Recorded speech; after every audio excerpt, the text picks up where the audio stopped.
Em toda a Bíblia, querido, Deus, ele se revela de várias formas, né?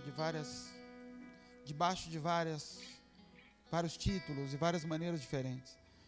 Deus se revela como Pai. Se você quiser olhar a Bíblia inteira e encontrar Deus como Pai, você vai encontrar em todos os lugares onde Ele se manifesta. Uma outra forma que Deus também se revela é como caminho.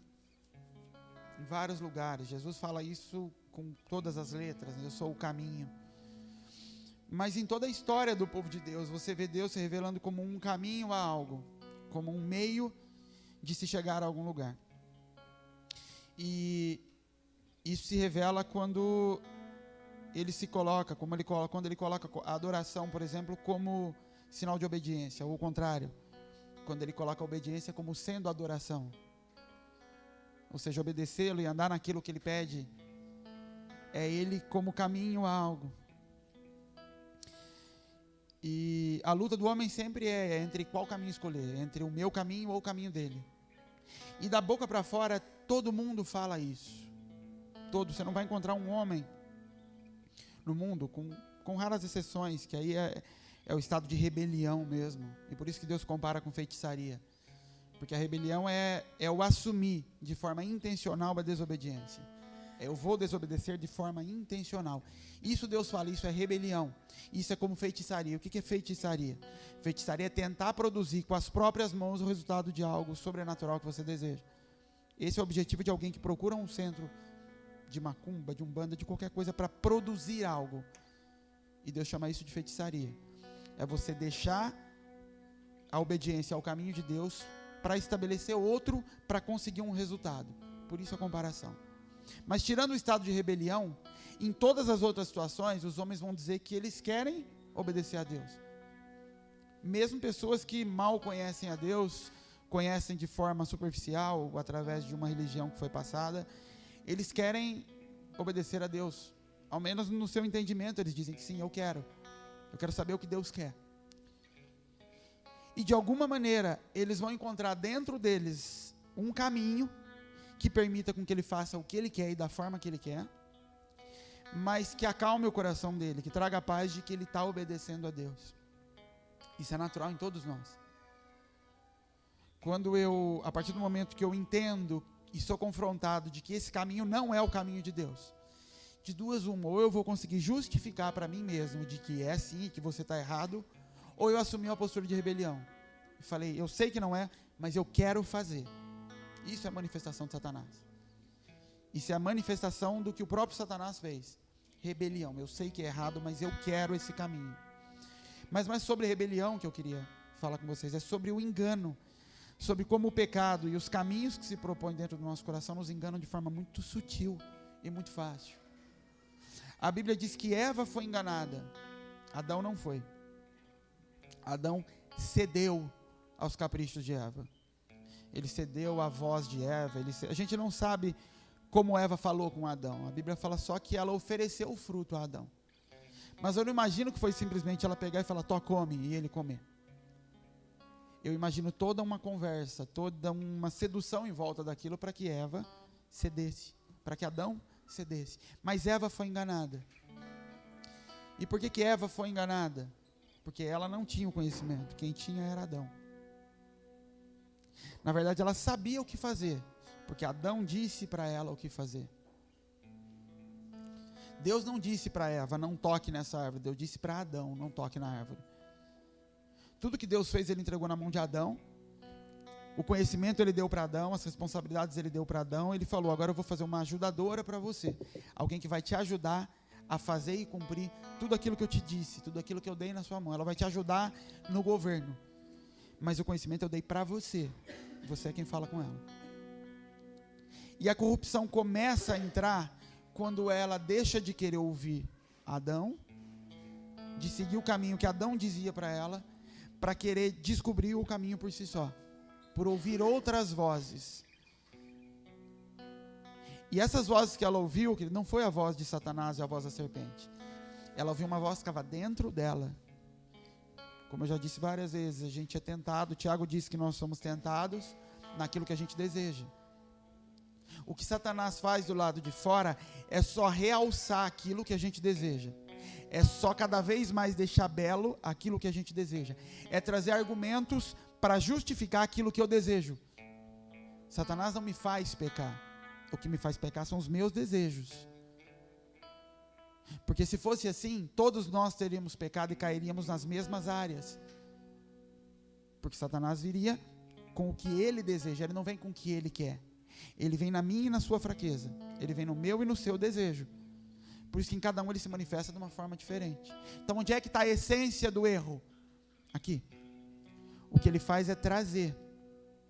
É pintar aquilo com uma outra forma. Então em Eva, quais eram os desejos de Eva? Ter conhecimento.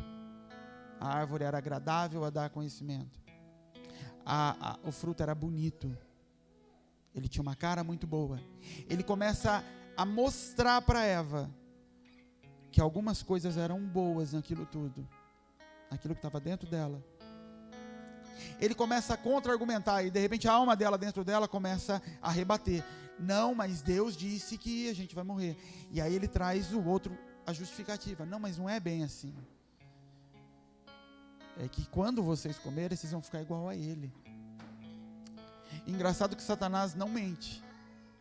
O que ele fala é verdade. Ele fala, vocês vão ser como Deus, conhecedores do bem e do mal. Ele falou uma verdade. Ele não falou, vocês vão ser como Deus no sentido dos atributos de Deus. Ele fala no sentido de conhecimento de bem e do mal, vocês vão ser igual. Satanás, ele não mente, ele fala a verdade para Eva. Mas ele dá toda uma envolvida naquela verdade e Eva segue aquele caminho. Mas você acredita que Eva seguiu aquele caminho porque ela conscientemente falou, eu vou desobedecer a Deus, eu vou contra Deus? Não. Olha como é gostoso, olha, eu vou ter conhecimento, eu vou ser igual a Deus, eu vou conhecer coisas que eu não conheço, o conhecimento é bom.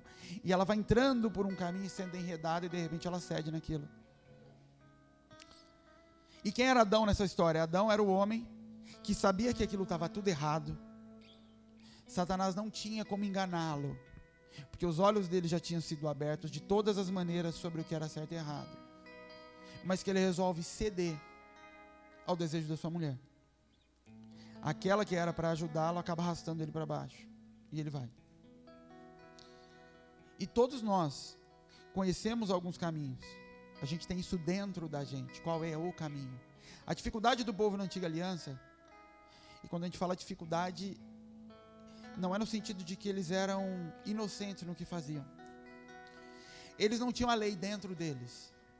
Eles não tinham o espírito dentro deles que dizia, isso pode, isso não pode, isso pode, isso não pode. Mas isso não eximia eles do erro. Adão não tinha lei. Porque o que era a lei na verdade? A lei não era uma capacidade de obedecer a Deus. A lei era Deus explicitando de forma clara, numa parede, isso pode, isso não pode. Vocês não são isentos se fizerem errado. É engraçado como Deus trata o homem como criança às vezes, porque para Adão, ele fala sobre a bênção, você vai governar, você vai reinar sobre as coisas, domine a terra, sujeite-a. Quando ele vai lançar a mesma bênção sobre Noé, ele lança a mesma bênção, dominai, só que Noé ali já não tinha mais o domínio sobre a terra, Adão tinha, dominai a terra, em Noé já não tinha mais o dominai a terra, só que em Noé Deus acrescenta algo, ele fala assim, e não derrame sangue do seu irmão, porque se você derramar o seu sangue vai ser derramado. E ele fala isso por quê? Porque Caim tinha derramado. É como se ele falasse, se eu não explicar, depois vocês vão falar que não sabe. Embora Caim dentro de si soubesse que estava fazendo errado. Mas se eu não disser, depois vocês não vão falar que não saibam, tá? Então eu estou falando agora. É a mesma coisa de Adão e por favor não derrame sangue do seu irmão. Ele acrescenta o ensinamento sobre o erro que tinha sido cometido. E as leis nada mais são do que Deus vendo tanto erro na humanidade, e não erro porque não sabiam o que fazer. Todos eles saibam. Todos nós temos um senso moral dentro de nós, que é um resquício do Éden, que é um resquício de Adão, que é o saber o que é certo e errado, independente da cultura que eu cresço, independente do lugar do mundo que eu nascer e que eu crescer, independente de padrões morais, de o roubo sempre vai ser visto como algo errado. Você já nasce tendo isso como errado dentro de você, que quando você vai pegar o do outro, você sabe o que está fazendo, ninguém precisa te ensinar isso, uma criança sabe disso. Uma criança pega e faz birra, que ela quer o que é o do outro. Porque isso está intrínseco ao ser humano. Isso faz parte da nossa formação. No Éden, a gente não perdeu todo o senso de certo e errado. Deus sempre vai deixar isso dentro da gente. Esse saber certo e errado. Então aquele povo sabia. As leis não tinham a ver com o homem estar totalmente corrompido no entendimento de certo e errado. As leis eram só o estabelecimento, a declaração, a constituição daquela aliança. Assim como nós temos uma constituição no Brasil, Deus criou uma constituição para a nação dele. Leis que regiam uma aliança.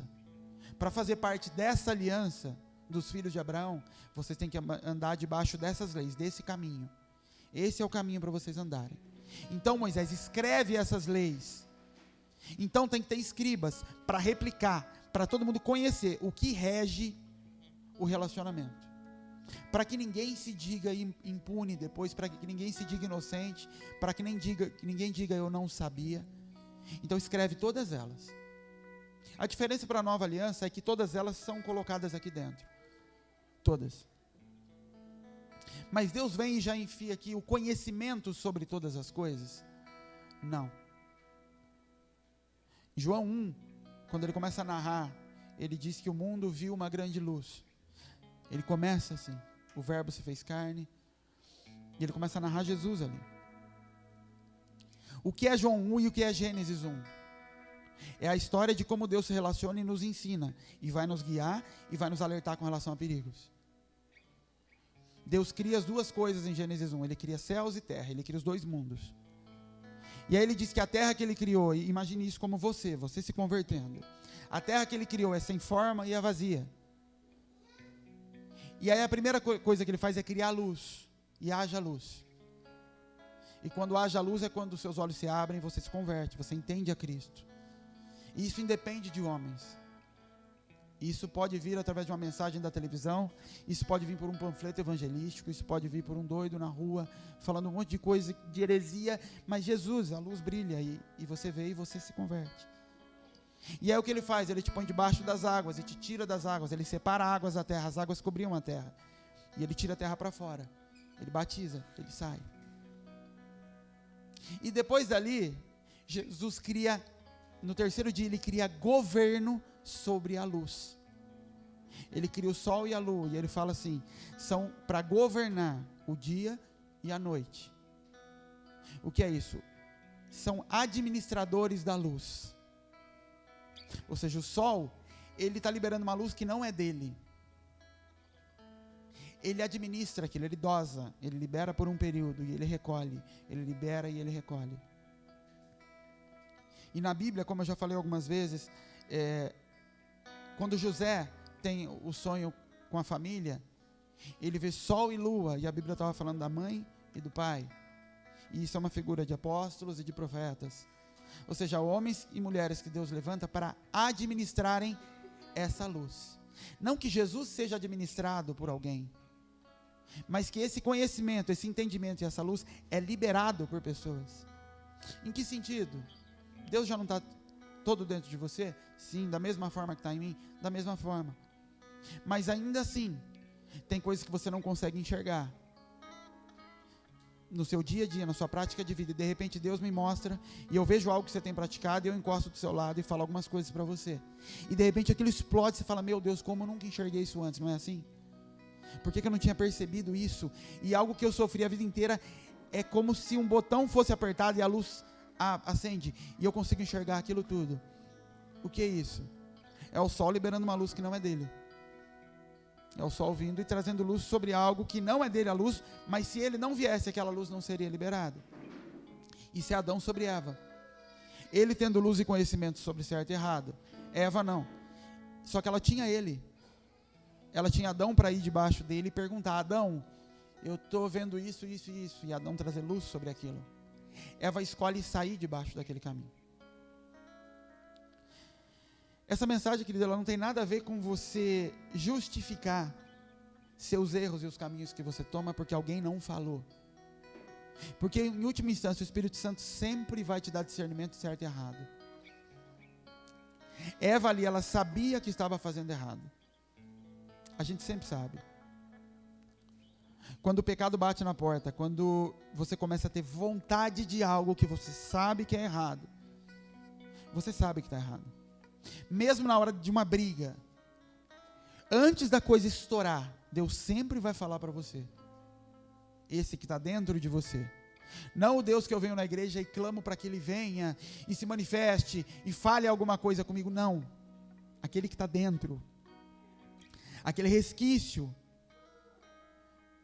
do Espírito dentro de mim, que eu posso fortalecer para que ele esteja cada vez mais forte e subjugar minha carne, ou que ele pode estar fraco, mas mesmo fraco, vai ter sempre uma luzinha dizendo, você sabe onde isso vai dar, você sabe que isso está errado, e todas as vezes onde você erra, naquele mesmo ponto, que um monte de vezes já te disseram, para de fazer isso, sai desse caminho, para de fazer assim, todas as vezes você faz, você sabe lá no fundo que você está errado. Por que eu faço? Porque eu quero fazer. Aquilo que sua esposa reclama, que você sempre cai naquilo. Roda, você faz a mesma coisa. Você sabe, você não é inocente disso. Então ora por mim, eu não sei o que fazer. Você sabe o que fazer. Só que é mais confortável, é mais cômodo falar, Deus, vem e tira isso de mim. Ele fala, eu não vou tirar. É escolha sua. Andar nesse caminho ou não. Deus nunca pegou os filhos dele e arrastou. E moveu, obrigatoriamente. Mesmo em Jonas. Quando você vê Jonas obedecendo tudo aquilo, no fim do livro de Jonas, você vê que o coração de Jonas estava todo torto. E amaldiçoa a árvore, e amaldiçoa pela árvore ter secado. E Jonas ali estava cumprindo o propósito assim como Elias. E Deus dá ordem para Elias no fim, você não quer mais, Elias? Não, então você vai e faz isso, isso e isso. Mesmo contra a sua vontade. E Elias também não faz. Para efeito da tua vida, querido, Deus não vai te arrastar. Tem situações sim, que Deus vai te mover a fazer algo, às vezes pela vida do outro. Com Jonas foi isso. Você vai porque eu te levantei como profeta, e isso é uma responsabilidade. Isso não quer dizer que entre Deus e Jonas estava tudo certo, que o coração de Jonas estava correto. Mas com relação a escolhas pessoais, o que eu vou fazer para a minha vida, sempre vai ser uma decisão pessoal. Não existe essa justificativa de que eu perco o controle, de que na hora eu não vejo nada. Você vê sim. Mas a sua carne ainda está tão forte que você não consegue resistir a ela. E você segue a ela. Mas a consciência do certo e do errado você tem, sempre. Na hora que vai começar.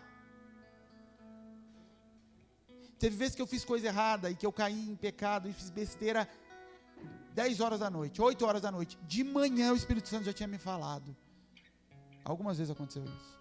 De manhã ele me mostrou, ó, o diabo está armando para você nessa área. Logo cedo.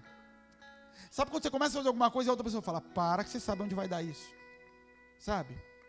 Você não está vendo, mas você está indo pelo mesmo. É assim que o Espírito Santo faz. Você sabe onde vai dar isso. A escolha de prosseguir por aquele caminho é minha. Não é que, eu não resisti, não, você não quis. É lógico que dependendo da sua maturidade espiritual e do nível que você está em Deus. E principalmente quando eu falo nível que você está em Deus, não é o quão grande ou pequeno você é em Deus, de conhecimento, de entender Bíblia. É de o quanto eu me entrego, do quanto eu mato a minha carne. Então quanto mais eu estou em Deus, no sentido de que eu estou fortalecendo o meu espírito, vai ser mais fácil eu resistir. Isso é óbvio. Alguém que está jejuando uma semana, ele não é tentado em muita coisa que na semana seguinte ele vai ser. Porque ele está subjugando a carne dele. É por isso que quando você olha para os profetas, eles pareciam os doidos, vivendo sozinhos. Muitos deles sem esposa, sem filhos.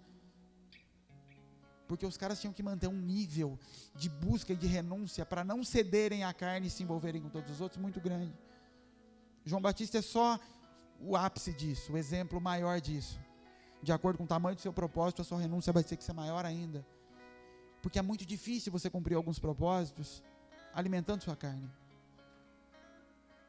Às vezes eu venho pregar e não tenho nada para falar e me perco todo e saio daqui arrasado, achando que só falei bobagem.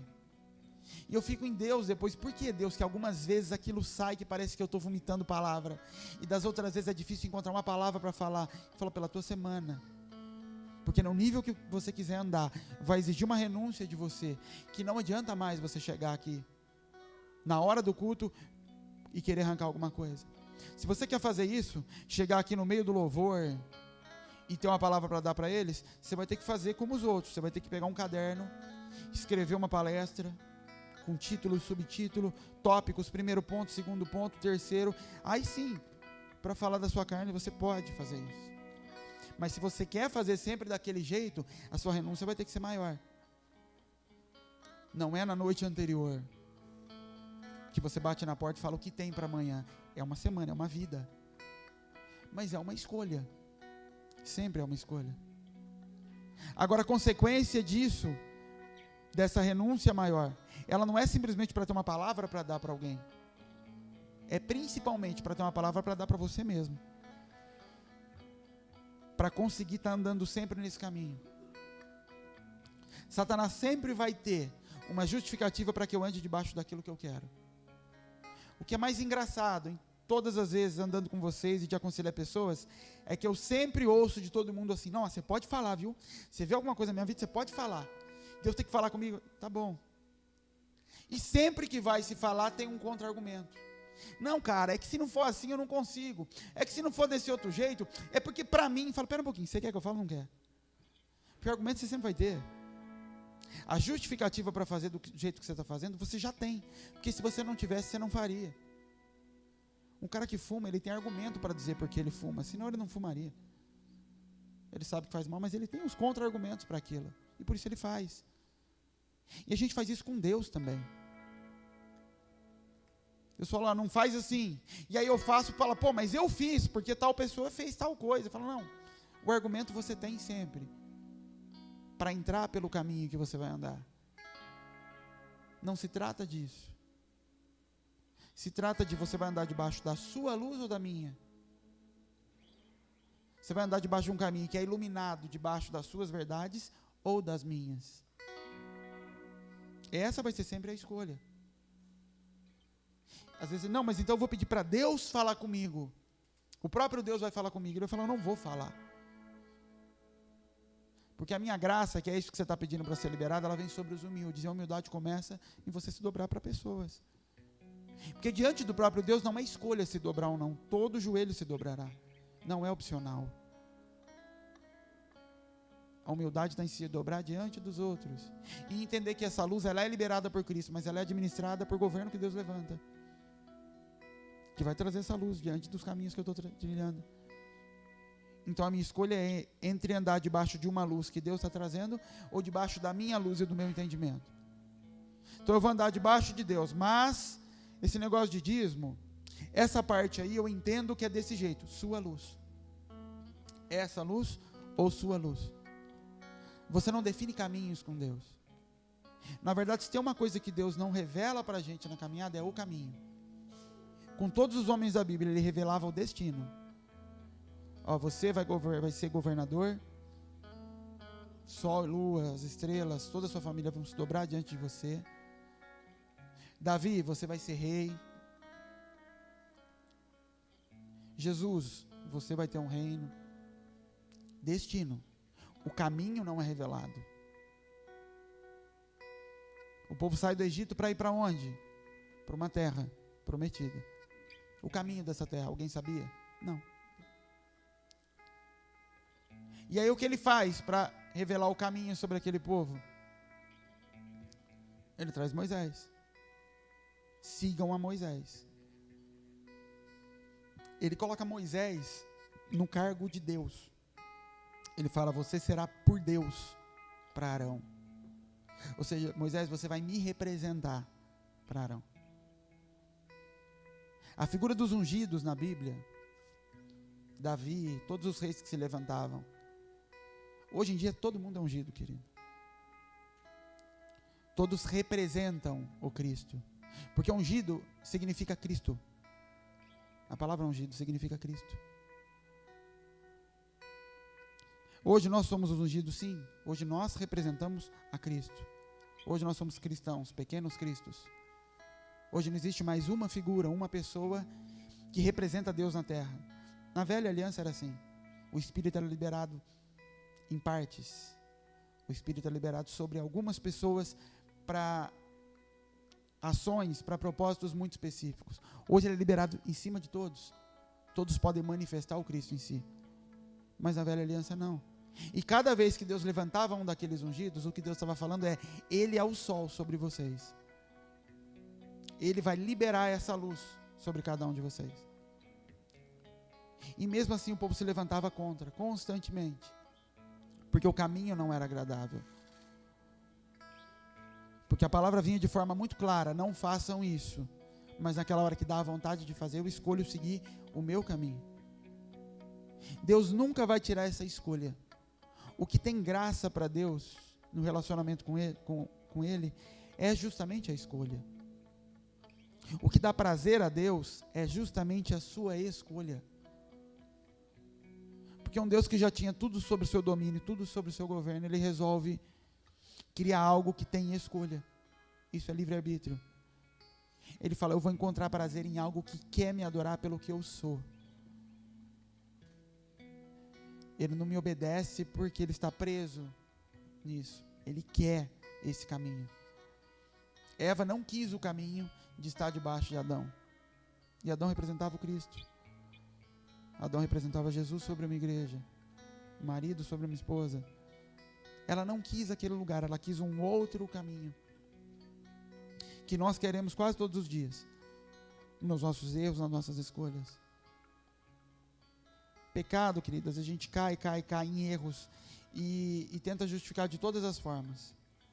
Pede perdão: Senhor, me ajuda. E o que Deus fala é: a única ajuda que eu posso te dar é aquela que eu dei para você desde que o Espírito desceu. Eu posso te dar a opção de se encher dele. E de que ele vai te avisar todas as vezes em que você começar a andar naquela direção. Em que aquela coisinha começar a vir. E você vai saber: eu estou indo por aquele caminho. O pecado nunca vai se afastar. A carne nunca vai se converter. Nunca.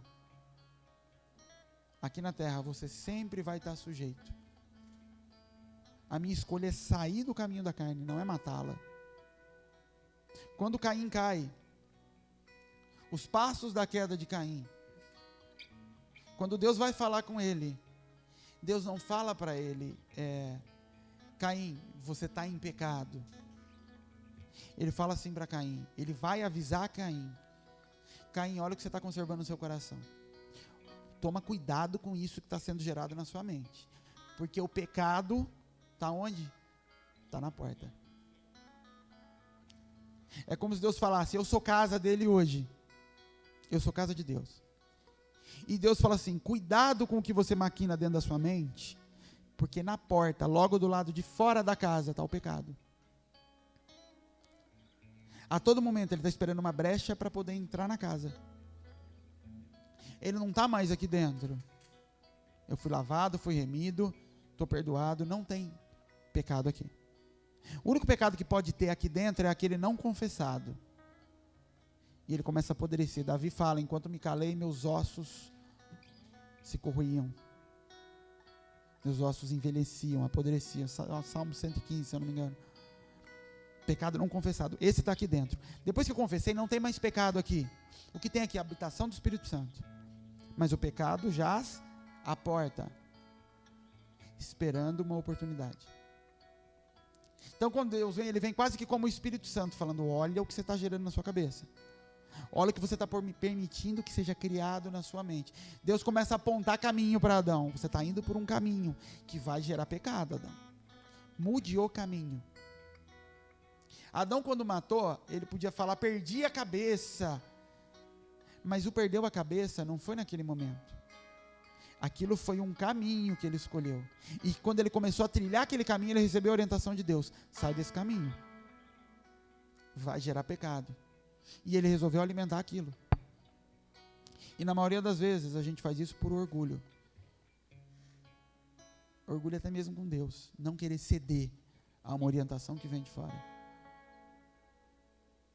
E sabe por que a gente faz isso? Mesmo quando o Espírito Santo fala para a gente, ele fala: você vai fazer bobagem. porque é gostoso.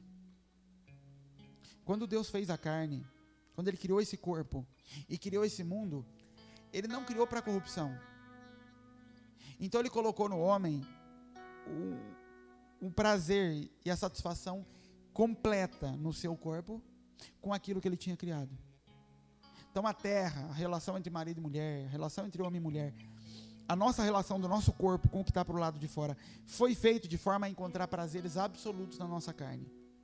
Comer dá prazer. Tudo que Deus criou para a carne dá prazer. Por quê? Porque o projeto inicial é que na carne nós sentíssemos prazer com aquilo que Ele liberou para a gente. Com a queda do homem isso não foi retirado, a gente continua tendo. O problema é que a carne já está condenada. Ela não foi remida por Cristo. Esse corpo não foi remido. Por isso que nós vamos receber novos corpos. Esse corpo ele pode ser sarado, ele é aproveitado, mas ele sempre vai estar sujeito e suscetível, não seria nem sujeito, mas suscetível à queda no pecado, porque ele continua sentindo desejo, porque ele recebeu algo de Adão e Eva que foi conhecimento de bem e mal. Então agora ele está sujeito a uma escolha, que eu vou ter que fazer todos os dias. E o que o Espírito Santo faz não é tirar a vontade. Eu acredito que você pode orar e pedir: Deus, me ajuda a vencer o desejo de fumar. Eu acredito que Ele possa, sim. Ele pode o que Ele quiser. Mas o que Ele vai dar é ferramentas para que eu vença. E o que são essas ferramentas? É uma Bíblia na mão, é tempo para que eu possa orar, e a direção do Espírito Santo, seja dentro de mim ou através de pessoas do lado de fora, para falar: toma cuidado, você está pegando um caminho errado. E é triste, muita gente que você vê Deus falando de todas as formas possíveis, e mesmo assim essa pessoa encontrando dentro dela justificativa para andar por um caminho torto. Sempre é assim. Às vezes a gente justifica que é porque eu queria que Deus falasse de uma outra forma, queria que Deus confirmasse. Querido, Deus já se relacionou com o homem de todas as formas possíveis. No Éden, Deus andava do lado de Adão assim, ó, igual eu ando do seu lado, conversando. Isso não foi suficiente para eles não caírem. Deus andou do lado de Enoque, Deus andava com pessoas. Depois Deus levantou juízes, Deus levantou homens em que Ele manifestava o poder dele. Sabe quando você pede um sinal? Deus manifestava poder através de homens. Olha Sansão. E isso não foi suficiente para que o homem não caísse. Depois os homens disseram: não, a gente quer que Deus se manifeste, a gente quer o governo agora através de uma figura, de uma pessoa. E aí Deus liberou: não era o que eu queria, mas está aí, vocês vão ter reis agora. E aquilo só levou à corrupção de filhos. Depois Deus começou a usar profetas, pessoas que falavam pela boca de Deus, e eles mataram todos os profetas. Aí depois Deus vem Ele mesmo, andando no meio de nós, e o que fazem com Ele? Matam. Aí Ele vem no Espírito Santo. Mas a gente sempre vai querer justificar que é porque o caminho é que eu queria que Deus falasse de uma outra forma. O problema não está no modelo. Eu já vi pessoas que receberam palavras de Deus de forma extraordinária. Deus usando a pessoa que vem do outro lado do mundo e fala a sua vida inteira. E na hora você chora. E depois de 2, 3 semanas você começa a ver você voltar para o mesmo caminho. Não tem nada a ver com a forma como Ele vai se manifestar. E outras que Deus não precisa falar 2 vezes. Ele sopra algo que só de você achar que pode ser Deus, já faz com que você mude seu comportamento. Quem sabe é Deus. E eu não quero correr o risco de desobedecê-lo.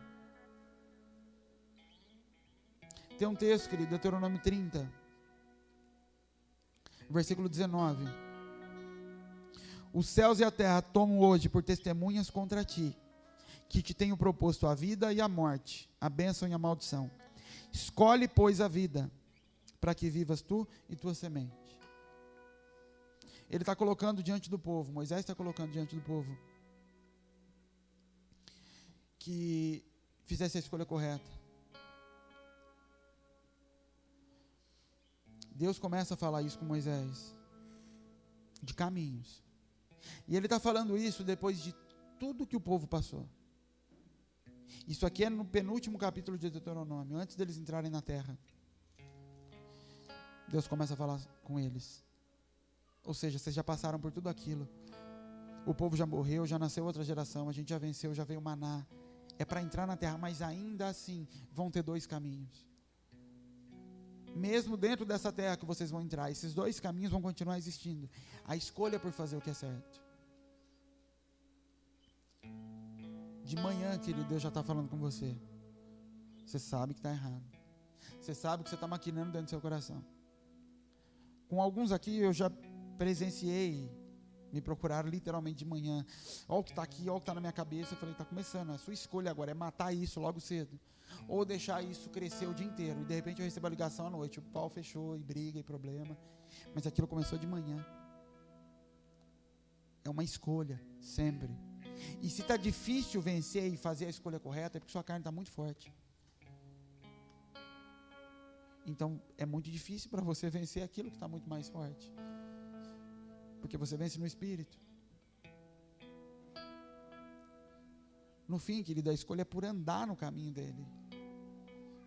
Porque se eu andar com ele todos os dias, toda hora, a semana toda, vai ser muito mais fácil vencer quando vier o dia mau. Porque ele vai vir. Os frutos não estão na escolha, os frutos estão no fim do caminho. Às vezes você não muda, porque você não vai ver o fato de você engolir aquilo de manhã que está querendo te consumir. Não vai gerar fruto durante o dia. Pode evitar a briga. Os frutos vão vir de tanto eu resistir àquilo. De tanto eu resistir àquele caminho que está tentando me puxar. E eu resisto. E no fim, eu começo a ver frutos. Resistir ao diabo e ele fugirá de vós. É na resistência. A obediência, ela gera frutos doces, mas é tempo para esses frutos amadurecerem. E a gente costuma fazer, tá, então eu vou obedecer, e aquilo me dói, obedecer me dói. E eu faço uma vez, faço duas e não vejo fruto, e aí eu começo a voltar para o meu caminho. Sabe por que o meu caminho? Porque no meu caminho eu produzo no meu tempo feitiçaria, rebelião. Eu decido o tempo da produção. Com Satanás é assim, ele oferece muito rápido. Jesus tinha uma promessa. A promessa de Jesus era um reino. Ele tinha um propósito a cumprir, tinha uma promessa. Como Davi, como José, como todos. Uma promessa e um propósito. A promessa de Jesus era um reino. Satanás oferece logo de cara, te dou os reinos. O que você precisa fazer? Cede a sua carne. Mas eu cumpro isso que você quer. O ministério que você quer. Ah, Deus me prometeu o ministério da palavra. Eu vou pregar. Tá bom, e aí alguém chega para você e fala, você vai varrer. O sol vem liberar uma luz sobre você, você vai varrer. Mas Satanás vai me oferecer. Eu te dou já o lugar para você pregar. O que é a rebelião? É a escolha por um caminho diferente daquele que Deus me propôs. Conscientemente, eu desejo esse outro. Eu sei que esse seria o de Deus. Nisso Jesus foi tentado. Em cumprir a sua promessa. O que ele desejava, o reino dele. E é engraçado que Jesus não viu esse reino estabelecido mesmo quando subiu. Ele deixou para que a gente estabelecesse o reino dele. O reino dele não é o céu, o reino é o que nós vamos estabelecer aqui na terra. É o céu na terra. Mas para estabelecer isso, querido, para poder fazer as coisas maiores do que ele fez, o caminho vai ser o mesmo. Entre ceder, entre permitir que uma criança pegue na sua mão. E quando eu digo uma criança, é alguém que aos seus olhos não tem o conhecimento suficiente para falar naquela área que você precisa. E permitir que essa criança, Isaías 11 fala disso na figura de Jesus, pegue na tua mão e te conduza por um caminho.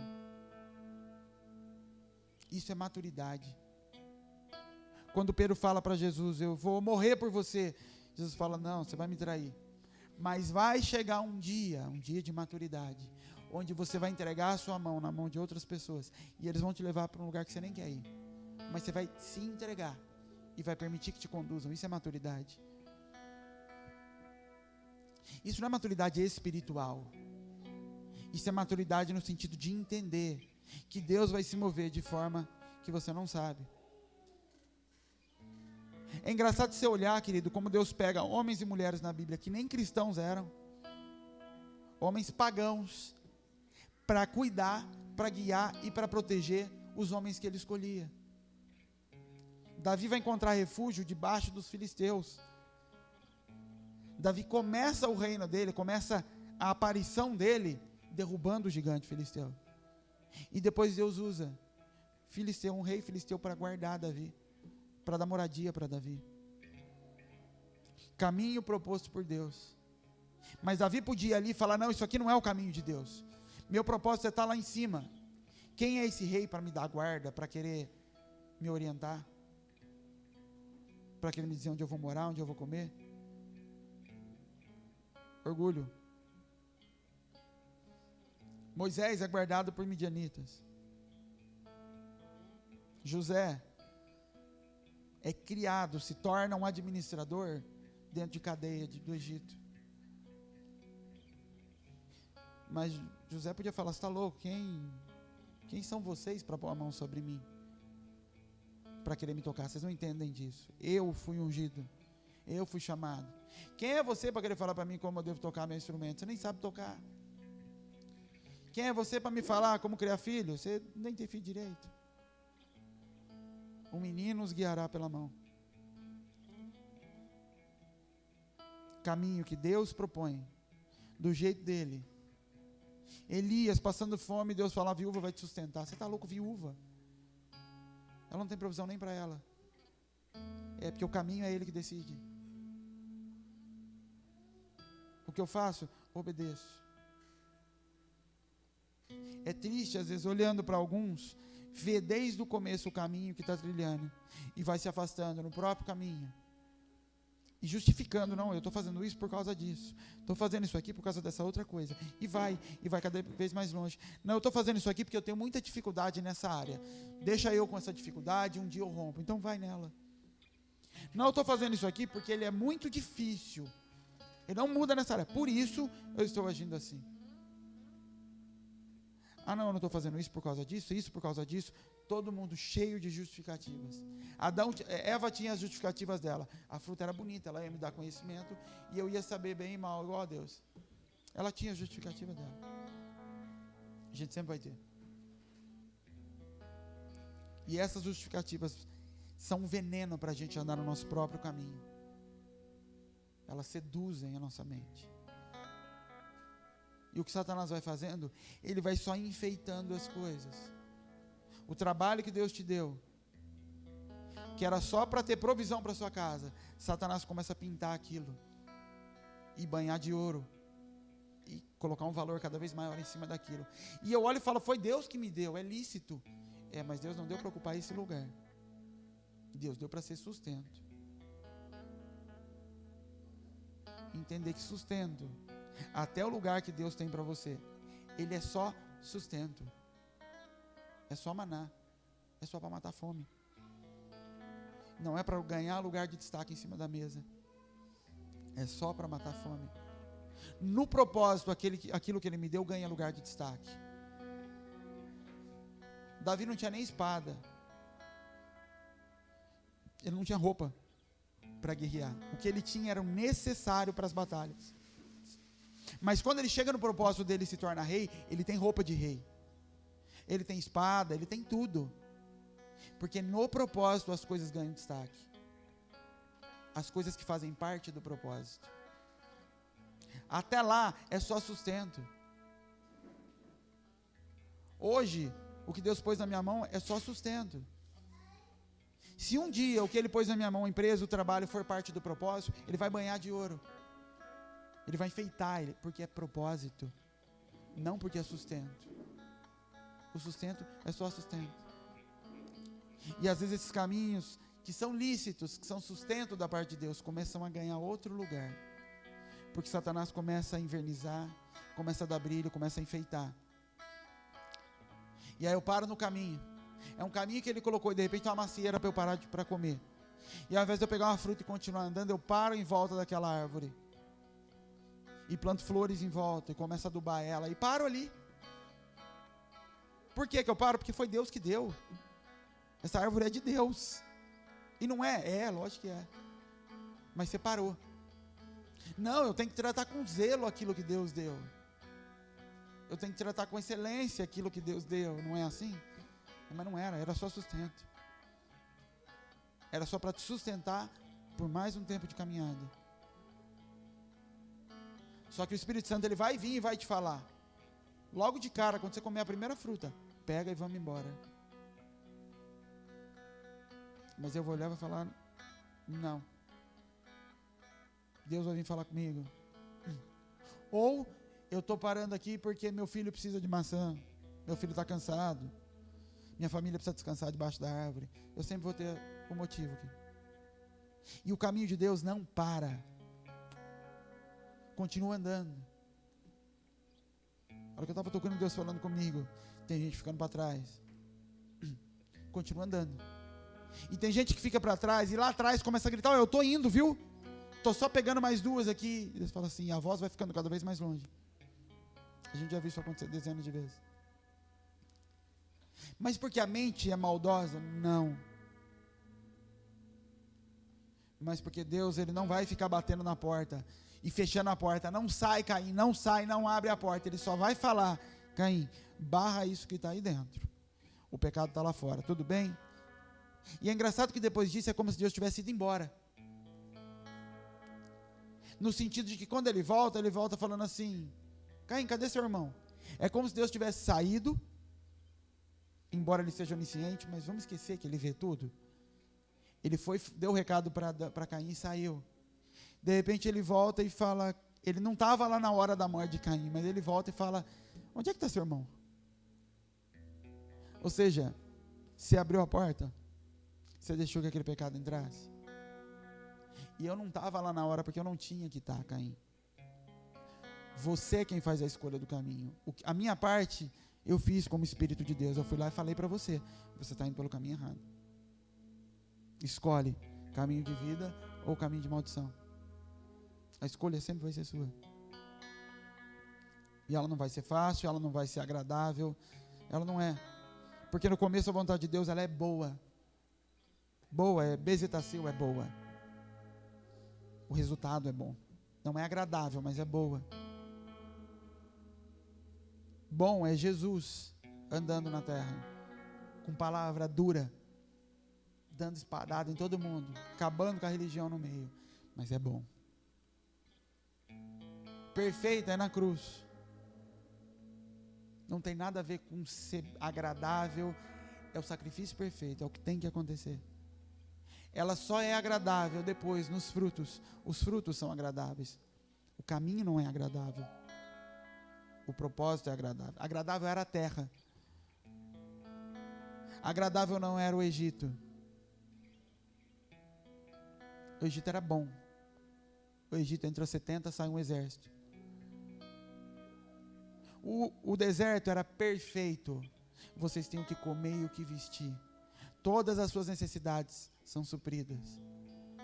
Eu protejo vocês de dia com uma nuvem e de noite com uma coluna de fogo. Perfeito.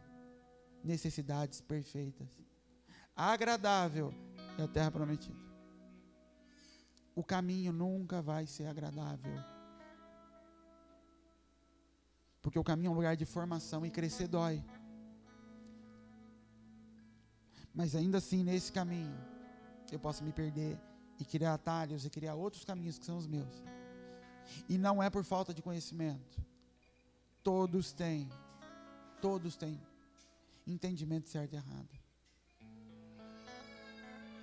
Alguns vão ter isso com pessoas andando perto, outros vão ter com nível de maturidade e entendimento da palavra de Deus, e outros simplesmente porque o Espírito Santo, a sua consciência, o seu senso moral colocado por Deus, vai te apontar, isso está errado, isso está errado.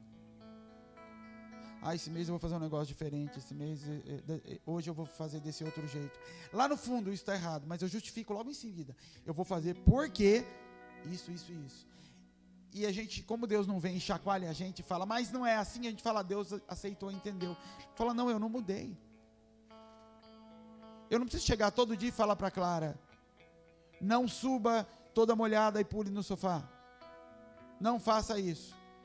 Eu falei uma vez, ela já entendeu que é assim. Se ela fizer no dia seguinte, ela não tem justificativa para dizer: mas por que você não me avisou? Eu já falei. Só que com Deus, como Ele não está aqui diante de nós, e chacoalhando a gente acha que então Ele aceitou. Por quê? Porque a gente trata Deus não como um pai que anda do lado. A gente trata Deus como um ser superior de uma outra instância e que manifesta-se. E Ele não é assim. Ele fala uma vez para você: não faça. Eu faço no dia seguinte.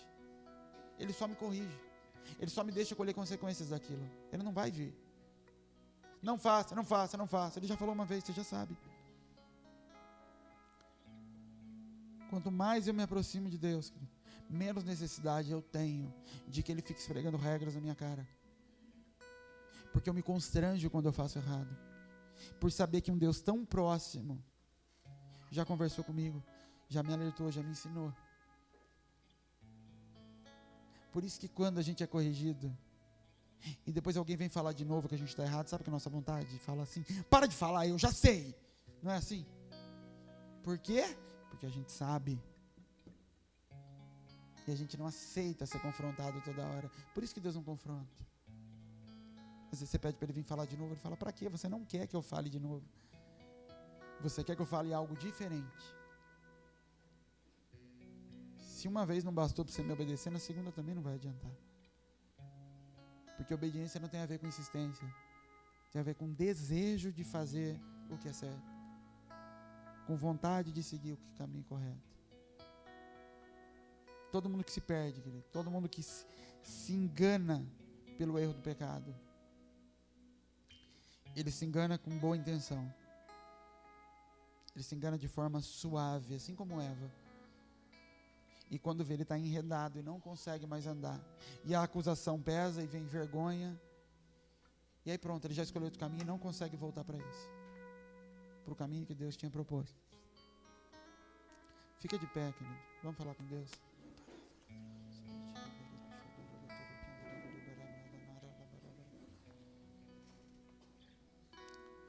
O pecado, querido, ele nos afasta de Deus. O pecado só faz isso, te afasta de Deus, como se fosse pouca coisa. E o te afastar de Deus te afasta de tudo que Ele tem para você, de todos os propósitos para a sua vida e da sua salvação. Mas o pecado começa com uma voz que vem dentro da casa e fala: cuidado com esses pensamentos, cuidado com o que você está deixando começar a ser criado dentro da sua mente, porque isso vai virar pecado. Mata isso agora. Corre disso agora. Corta fora. Sua mão te faz pecar. Corta fora. Porque depois que gerou e consumou e virou pecado, aí já foi. Aí Deus tem misericórdia, tem, e começa tudo de novo. Tudo do começo. Tendo que arrumar tudo de novo. Enquanto você não consegue vencer, você é escravo disso. Escravo do pecado. Escravo daquilo que te vence todas as vezes. Escolha de caminho, querido. Escolha do caminho que você vai seguir. Fala com Deus. Pede para o Senhor te ajudar a enxergar caminhos que você tem tomado errado, direções que você sabe que está errado, mas seja por rebelião ou por se permitir enganar pela sua própria mente, você toma caminhos errados, justificando os motivos que estão te levando a isso. Pai, nós te agradecemos, Senhor, por essa manhã, Deus, pela tua presença, pela tua palavra. Que teu Espírito Santo fale com cada um de nós, Senhor. Que teu Espírito Santo nos mostre tua direção, Senhor. Nos guie pela tua verdade, Pai. Nos ajuda, Senhor, a não cair em rebelião, Pai amado. A não cair em pecado, Senhor, em erros, Pai, em enganos, Pai, por não nos permitirmos sermos levados, sermos conduzidos, Pai. Pai, que cada um possa entender, Pai, que o propósito que o Senhor tem para a sua vida, Deus, passa por pessoas, Senhor, que aparentemente possam não ter capacidade para aquilo, mas o Senhor vai usar para nos dirigir, Pai, para pegar na nossa mão e nos conduzir para caminhos. Nos dá humildade, Senhor, para aceitarmos sermos conduzidos, Deus, sermos puxados pelo caminho que o Senhor tem proposto, Pai. Guarda cada um de nós, Senhor. Leva-nos em segurança debaixo do Teu cuidado e da Tua mão, Senhor. É o que nós te pedimos, Senhor. Que Teu Espírito Santo nos guarde e nos console esta semana. Que esteja sobre nós, Pai, nos alertando sobre tudo aquilo de errado que possamos estar fazendo. Que a Tua graça, Jesus, seja derramada sobre cada lar aqui, Deus. E que o Teu amor, meu Pai, seja sentido e percebido em nós, nos lugares onde a gente passa. Em nome de Jesus é que nós oramos e te agradecemos, ó Deus. Amém.